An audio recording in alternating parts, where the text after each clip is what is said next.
तो चलिए फ्रेंड, आज भी मैं एक बहुत यूनिक टॉपिक के साथ आया हूं जिसमें हम लोग डिस्कस करने वाले हैं फॉरियर्स लॉ ऑफ हीट कंडक्शन। तो देखिए, इससे पहले हम लोग जो हीट ट्रांसफर है उसमें हम लोग देखे थे मेथड ऑफ हीट ट्रांसफर, जिसमें कंडक्शन, कन्वेक्शन, रेडिएशन देखे थे।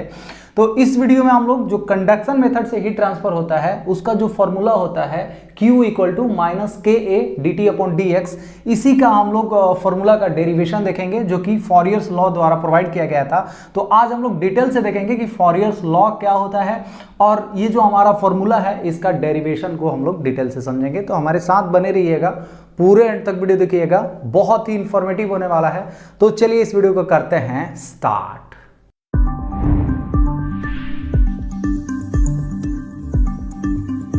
तो चलिए फ्रेंड, अभी हम लोग समझ लेते हैं फॉरियर्स लॉ ऑफ हीट कंडक्शन। तो देखिए, जैसा कि हम लोग जानते हैं कि कंडक्शन जो मेथड होता है वो किस में होता है, तो ओनली सॉलिड मटेरियल में होता है। प्रीवियस वीडियो में हम लोग डिटेल से डिस्कस किए थे। और जो हमारा कंडक्शन होता है वो ड्यू टू मॉलिक्यूलर मूवमेंट या मॉलिक्यूलर वाइब्रेशन या मॉलिक्यूलर कोलिजन के वजह से हमारा कंडक्शन हीट ट्रांसफर होता है। तो इसी वीडियो में हम लोग देखेंगे कि जो हमारा फॉर्मूला है उसको कैसे डेरिवेट किया गया था। तो इसके लिए मैंने एक सिंपल सा यहाँ पे एक डायग्राम बना रखा है, इस डायग्राम की मदद से हम लोग समझेंगे। तो मान लीजिए कि ये हमारा कोई सॉलिड प्लेट है, कोई भी हमारा एक सॉलिड प्लेट है जिसका मैंने यहाँ पे डायग्राम कर रखा है। और इस प्लेट में ये जो रेड वाला आपको दिख रहा है ये क्या है, इसका एरिया है। ये क्या है हमारा, इसका एरिया है। ठीक है, इस प्लेट का एरिया हमारा A है। और अगर प्लेट है, सॉलिड मटेरियल है, तो इसका कुछ ना कुछ थर्मल कंडक्टिविटी होगा। तो मान लीजिए कि इसका थर्मल कंडक्टिविटी को हम लोग K से डिनोट करते हैं। थर्मल कंडक्टिविटी का मतलब क्या है कि ये कितना हीट को कंडक्ट कर रहा है ना, तो इसका कुछ ना कुछ थर्मल कंडक्टिविटी होगा। और जब हम लोग इधर से हीट ट्रांसफर करवाएंगे, मान लीजिए कि हम लोग क्या कर रहे हैं, इधर से हम लोग कोई Q अमाउंट में हीट जो है इसको दे रहे हैं, इस सरफेस एरिया पे हम लोग कुछ हीट दे रहे हैं, जिसकी वजह से हमारा जो हीट है वो क्या होगा, मॉलिक्यूल अपना कोलाइड करेगा। यानी कि जब हम लोग हीट देते हैं तो मॉलिक्यूल का जो डिसऑर्डरनेस है वो इंक्रीज हो जाता है, मॉलिक्यूल जो है वो वाइब्रेट करने लगता है। और वाइब्रेट करने से क्या होगा, इसका जो मॉलिक्यूल है इधर धीरे धीरे अपना हीट जो है इस एरिया में अपना ट्रांसफर करेगा ये। और इसको आप मान लीजिए कि ये क्या है हमारा, इसका लेंथ है, यानी कि इसका थिकनेस है, इसका कुछ ना कुछ थिकनेस होगा। तो ये हमारा क्या है, इस प्लेट का थिकनेस है।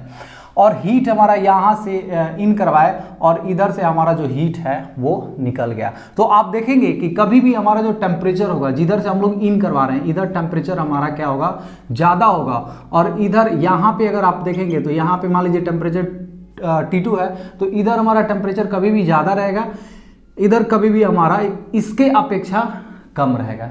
क्योंकि जो हीट का जो ट्रांसफर होता है ड्यू टू टेम्परेचर डिफरेंस होता है, इसलिए हमारा एक साइड में टेम्परेचर ज़्यादा होगा। तो किधर ज़्यादा रहेगा, जिधर से हम लोग हीट दे रहे हैं उधर का टेम्परेचर ज़्यादा होगा, और जिधर हमारा हीट का ट्रांसफर करना है उधर टेम्परेचर कम होगा। अगर दोनों तरफ टेम्परेचर सेम कर दें, यानी इधर से भी हीट दे दे इधर से भी हीट दे दे, तो क्या हीट का ट्रांसफर होगा, नहीं होगा। तो जो भी हमारा हीट का ट्रांसफर होता है, कोई भी फ्लूइड हो या किसी भी मीडियम में हीट का ट्रांसफर जो होता है वो ड्यू टू टेम्परेचर डिफरेंस होता है। तो यहाँ पे हमारा हायर टेम्परेचर है, इधर हमारा लोअर टेम्परेचर है। ठीक है, तो ये कुछ एजम्पशन है, मतलब कि सॉलिड मटेरियल का कुछ एजम्पशन हम लोग ले लिए। अब देखते हैं कि फॉरियर्स लॉ जो है वो क्या इन्होंने बोला है। तो इन्होंने सबसे पहले बोला कि ये जो हमारा हीट जो हम लोग दे रहे हैं, यानी कि हीट फ्लो रेट जो हम लोग दे रहे हैं, इस सरफेस में पूरा हम लोग हीट दे रहे हैं, चारों तरफ हीट दे रहे हैं, तो इसका जो हीट फ्लो रेट होगा उसका एरिया के प्रोपोर्शनल होता है। यानी कि heat flow rate, heat flow rate को मैं डायरेक्ट Q लिख देता हूं। Q जो है वो डायरेक्टली किसके प्रोपोर्शनल होता है, तो एरिया। यानी कि अगर आप एरिया ज्यादा कर देंगे, इस प्लेट का एरिया ज्यादा कर देंगे तो ज्यादा हीट का ट्रांसफर होगा। एरिया कम कर देंगे, इतना छोटा प्लेट ले लेंगे तो इसमें जो हीट ट्रांसफर होगा इसके कंपैरेटिवली कम होगा। यानी कि डायरेक्टली ये एरिया के डायरेक्टली प्रोपोर्शनल है। और दूसरा जो ये Q है ये किसके प्रोपोर्शनल होता है, तो ये जो हमारा टेम्परेचर डिफरेंस है ना उसके, यानी कि T1 माइनस T2, ये डायरेक्टली हमारा किसके प्रोपोर्शनल है, टेम्परेचर डिफरेंस। अब इसको कैसे समझेंगे, मान लीजिए कि हमारा इनिशियल में टेम्परेचर कितना है, 500 डिग्री सेल्सियस है, T1 टेम्परेचर 500 डिग्री सेल्सियस है, और इधर मान लीजिए 50 डिग्री सेल्सियस है। ठीक है। और इस केस में हमारा कितना हीट का ट्रांसफर हो रहा है, T1 माइनस T2 कितना हो जाएगा, 450 हो जाएगा ना। अब मान लीजिए कि ये हमारा 250 डिग्री टेम्परेचर हो गया, तो अब यहाँ पे टेम्परेचर डिफरेंस कितना हो जाएगा, 250 ही होगा। यानी कि हमारा जैसे जैसे टेम्परेचर डिफरेंस हो रहा है उसके मतलब कि हमारा अगर टेम्परेचर डिफरेंस बढ़ रहा है, ये 450 था अभी 250 हो गया, तो हीट का जो ट्रांसफर है ना वो भी बढ़ेगा। यानी कि हमारा हीट फ्लो रेट जो है वो डायरेक्टली टेम्परेचर डिफरेंस के प्रोपोर्शनल है, यहाँ से आपको पता चल गया। उसके बाद इन्होंने क्या बोला कि ये जो हमारा लेंथ है यानी कि जितना हमारा थिकनेस है इसके इनवर्सली प्रोपोर्शनल होता है। यानी कि जो हमारा फ्लो रेट है ना, हीट फ्लो रेट है वो इनवर्सली प्रोपोर्शनल टू जो हमारा थिकनेस है, यानी कि जो लेंथ है, जिस लेंथ में हमारा हीट का फ्लो हो रहा है, जिधर हमारा हीट का फ्लो हो रहा है वो जो लेंथ है उसके इनवर्सली प्रोपोर्शनल है। इसको कैसे समझेंगे, मान लीजिए कि अभी हमारा लेंथ जो है वो 2 मीटर का है, मतलब कि 2 मीटर हमारा प्लेट का थिकनेस है, 2 मीटर। अब मान लीजिए इसको 1 मीटर कर दिए, ठीक है।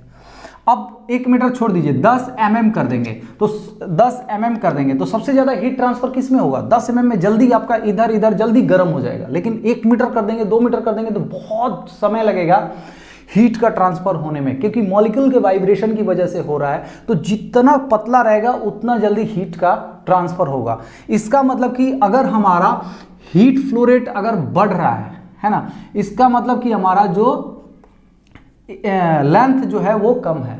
अगर हीट फ्लो रेट कम है मतलब कि हीट कम हो रहा है, इसका मतलब हमारा थिकनेस जो है यानी कि हमारा जो लेंथ है वो ज़्यादा होगा। तो यही इन्होंने 3 चीज़ बोला कि अगर हमारा प्लेट पतला रहेगा तो जल्दी गर्म हो जाएगा, मोटा रहेगा तो थोड़ा टाइम लगाएगा, तो इन्वर्सली प्रोपोर्शनल हो गया हीट फ्लो रेट, लेंथ के इन्वर्सली प्रोपोर्शनल हो गया। लेंथ अगर बढ़ा देंगे तो हीट कम ट्रांसफर होगा, धीरे धीरे ट्रांसफर होगा।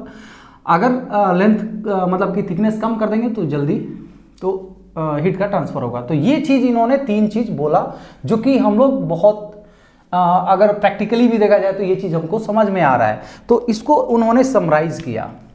तो जब उन्होंने समराइज किया तो क्या हो गया कि Q जो है वो डायरेक्टली प्रोपोर्शनल एरिया भी है और हमारा टेम्परेचर डिफरेंस के भी डायरेक्टली प्रोपोर्शनल है, बट अगर देखा जाए तो हमारा इनवर्सली प्रोपोर्शनल है 1 लेंथ के। तो आप इसको ऐसे भी लिख सकते हैं, Q जो है वो A into T1 minus T2 upon L। ये हमारा Q जो है इस सब का डायरेक्टली प्रोपोर्शनल, ये हमारा फाइनली एक फॉर्मूला बन के आ जाएगा। तो जब इसका हम लोग ये Q हटाएं, Q का प्रोपोर्शनलिटी हटाएंगे तो यहाँ पे एक कांस्टेंट आ जाता है जिसको हम लोग K बोल रहे हैं। तो K A into T1 minus T2 और डिवाइड कर देंगे L। इसको मैं 1 में कर दिया हूँ, T1 minus T2 upon L। ये हो गया हमारा एक, ये प्रोपोर्शनलिटी हटाएंगे तो हमारा K आ जाता है। K वो चीज़ है जो कि हमारा जो मटेरियल है उसका थर्मल कंडक्टिविटी को शो कर रहा है। किसी मटेरियल का थर्मल कंडक्टिविटी ज़्यादा होता है, किसी का कम होता है, तो जो हमारा हीट ट्रांसफर रेट है वो उसका थर्मल कंडक्टिविटी के ऊपर भी डिपेंड करता है। उसके बाद इस फॉर्मूला में आप देखे होंगे कि एक निगेटिव साइन लगता है, minus KA T1 minus T2 upon L, ऐसे हमारा माइनस साइन आता है। तो ये जो निगेटिव साइन है ना, ये निगेटिव साइन जो है ये क्या शो करता है कि हमारा जो टेम्परेचर जो है, जो हीट का ट्रांसफर हो रहा है वो हमारा डिक्रीजिंग ऑर्डर में हो रहा है। यानी कि हमारा जो हीट का फ्लो रेट है वो क्या हो रहा है, धीरे धीरे डिक्रीज हो रहा है। अभी हमारा यहाँ पे मान लीजिए कि टोटल मान के चलते हैं कि यहाँ पे 500 डिग्री सेल्सियस है, यानी कि इसके अंदर हीट आप mCp डेल्टा T निकालेंगे, जो भी हीट आएगा उसके बाद अगर देखेंगे तो हमारा इधर जो हीट मिलेगा वो क्या होगा, कम होगा। यानी कि हमारा हाई से लो की तरफ हीट का जो है वो फ्लो हो रहा है, इसीलिए हमारा ये यहाँ पे नेगेटिव साइन आ जाता है कि हमारा ये शो करता है कि हमारा जो हीट ट्रांसफर है वो डिक्रीजिंग ऑर्डर में हो रहा है। इस तरह से हमारा Q का जो वैल्यू है वो minus KA T1 minus T2 upon L हमारा एग्रीगेट ये हो गया। लेकिन एक कंडीशन ऐसा है कि मान लीजिए कि हमारा जो टेम्परेचर है इसका डिस्ट्रीब्यूशन यूनिफॉर्म नहीं है, इसका लीनियर नहीं है, चारों तरफ जो है वो समान टेम्परेचर डिफरेंस नहीं है, तब यहाँ पे क्या करना पड़ेगा। तो हम लोग जानते हैं कि जहाँ पे भी हमें एग्रीगेट निकालना है, एवरेज निकालना है, तो हम लोग क्या कर देते हैं, थोड़ा सा लेंथ में उसका हम लोग डिफरेंशियल कैलकुलेट कर देते हैं। तो यहाँ पे हम लोग क्या करेंगे कि जो हमारा टेम्परेचर डिफरेंस ओवर लेंथ है, यानी कि T1 माइनस T2 है अपॉन L, इसको हम लोग क्या कर देते हैं, डिफरेंशिएट कर देते हैं। तो आप T1 माइनस T2 को क्या लिख सकते हैं, dt, और L को मान लीजिए कि हमारा x है ना। जैसे कि मैं यहाँ पे एक एग्जांपल से समझ रहा हूँ, मान लीजिए कि अभी हमारा यहाँ पे टेम्परेचर डिफरेंस जो है मतलब टेम्परेचर डिस्ट्रीब्यूशन जो है वो पूरा ओवरऑल सेम नहीं है। तो हम लोग क्या करेंगे, पहले कुछ एरिया में, मतलब यहाँ तक, यानी कि यहाँ तक हम लोग पहले देखेंगे कि हमारा हीट का ट्रांसफ़र इस प्लेट में, मतलब प्लेट का जो थिकनेस है, इस थिकनेस पे हमारा हीट का जो ट्रांसफ़र है वो कितना हो रहा है। तो मान लीजिए यहाँ पे हमारा टेम्परेचर क्या है, T1 है, यहाँ पे मान के चलते हैं हमारा टेम्परेचर T2 है। नहीं पता है कि टेम्परेचर यहाँ पे फाइनली कितना है, तो हम लोग डिफरेंशियल करेंगे, यानी कि dt निकालेंगे, तो हमें ये पता चल जाएगा टेम्परेचर डिफरेंस यहाँ आपका कितना है। वैसे ही इसका लेंथ की अगर बात करें, तो मान लीजिए कि हमारा यहाँ से लेके यहाँ तक का जो L लेंथ है वो क्या है, x है। तो हम इसका अगर डिफरेंशिएट करेंगे तो ये क्या हो जाएगा, dx हो जाएगा। यानी कि हम लोग एक छोटा सा थिकनेस ले करके देखते हैं कि हमारा जो हीट है वो कितना ट्रांसफर हो रहा है। तो इसको T1 minus T2 upon L को आप लिख सकते हैं कि dt upon dx। dt upon dx का मतलब क्या है, टेम्परेचर हमारा आप केल्विन में ले सकते हैं, और x जो है हमारा मीटर में है, ये कुछ और नहीं है, टेम्परेचर अपॉन मीटर है, इसी को हम लोग डिफरेंशिएट कर दिए।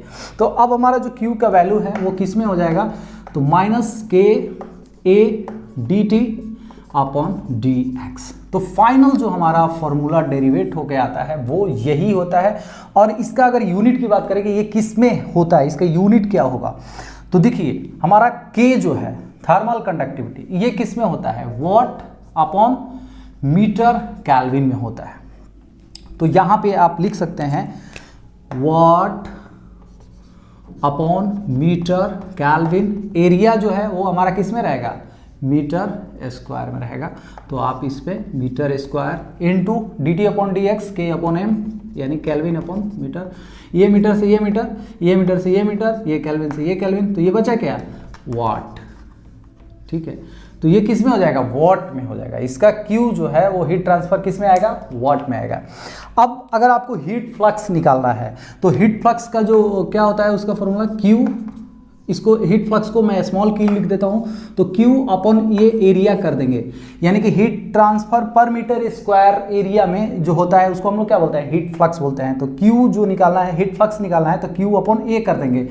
तो इधर क्या बचा, माइनस k, अब A तो हमारा नीचे आ गया, तो माइनस k dt, और यानी कि टेम्परेचर ग्रेडियंट, यानी कि पर मीटर लेंथ पर सेंटीमीटर या पर mm मीटर में हमारा जो टेम्परेचर का डिफरेंस है वो कितना है, वो हमारा टेम्परेचर ग्रेडियंट ओवर लेंथ बोला जाता है। तो ये हमारा टेम्परेचर ग्रेडियंट हो गया और ये हमारा थर्मल कंडक्टिविटी दिखा रहा है। अब अगर हम लोग इसका यूनिट की बात करें तो क्या हो जाएगा, ये देखिए मीटर स्क्वायर हमारा इस साइड आ गया है ना, तो पहले वॉट था, तो ये मीटर स्क्वायर डायरेक्ट इधर ला दिए, तो वाट मीटर स्क्वायर हो जाएगा। तो इसका यूनिट क्या हो जाएगा, वाट पर मीटर स्क्वायर। तो ये था एक छोटा सा वीडियो जिसमें हम लोग कंडक्शन मेथड से कैसे हीट ट्रांसफ़र होता है और इसका जो डेरिवेशन है फॉरियर्स लॉ द्वारा जो गया था उसको हम लोग समझ लिए। नेक्स्ट वीडियो में हम लोग कन्वेक्शन का वीडियो लेकर आएंगे जिसमें न्यूटन्स लॉ ऑफ कूलिंग को डिटेल से समझेंगे। तो आज के लिए बस इतना ही। उम्मीद करता हूँ ये वीडियो आप लोग को अच्छे से समझ में आ गया होगा। इस पर अगर न्यूमेरिकल के लिए बोलेंगे तो मैं एक न्यूमेरिकल भी ला दूंगा कंडक्शन पे। तो बस आज के लिए ऑल अबाउट। उम्मीद करता हूँ ये वीडियो आप लोग को अच्छे से समझ में आ गया होगा। अगर मेरा वीडियो आप लोग को अच्छा लगा, इन्फॉर्मेटिव लगा, तो प्लीज़ मेरे वीडियो को लाइक कर दीजिए। अगर मेरे चैनल पावर पॉइंट डिस्कशन में नए हैं तो प्लीज़ मेरे चैनल को सब्सक्राइब कर दीजिए। तो चलिए friends, thank you so much.